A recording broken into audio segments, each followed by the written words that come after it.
जहांगीर तरीन की भी डील हो गई। जहांगीर तरीन खामोशी से लंदन चले गए हैं। ऐसे मौके पर जब चीनी स्कैंडल में उनका नाम आया है और उनकी गिरफ्तारी की खबरें फैली हुई थी, जहांगीर तरीन का लंदन जाने का मतलब यही है कि वो डील के तहत गए हैं।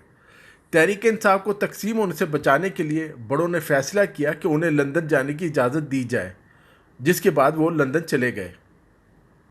जहांगीर तरीन का कहना है कि क्यास राइयाँ करने वाले बेफिक्र रहें, तिब्बी मुआयने के लिए बरतानिया आया हूँ, जल्द वापस आऊँगा।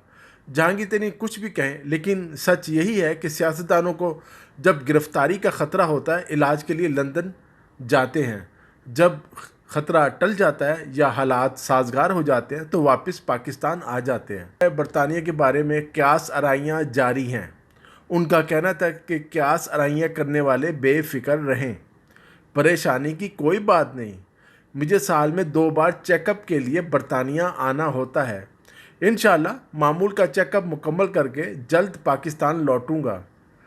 इससे पहले एक इंटरव्यू में जहांगीर तरीन ने कहा था कि शुगर इंक्वायरी कमीशन को उनके खिलाफ कुछ नहीं मिला, कोई फिक्र की बात नहीं। जहांगीर तरीन का कहना था कि ऐसा नहीं हो सकता कि पूरी इंडस्ट्री गलत और इंक्वायरी कमीशन ठीक हो। मुआविन खसूसी बराए एहतसाब शहजाद अकबर ने चीन की पैदावारी लागत का एक तरीका निकाला। मौक़िफ़ है कि उनके हाथ साफ हैं, शहजाद अकबर का तरीका ठीक नहीं।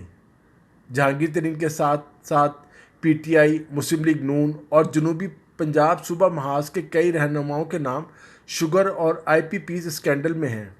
अब देखते हैं कि और कौन कौन इलाज के लिए लंदन जाता है। Report team Urdu news.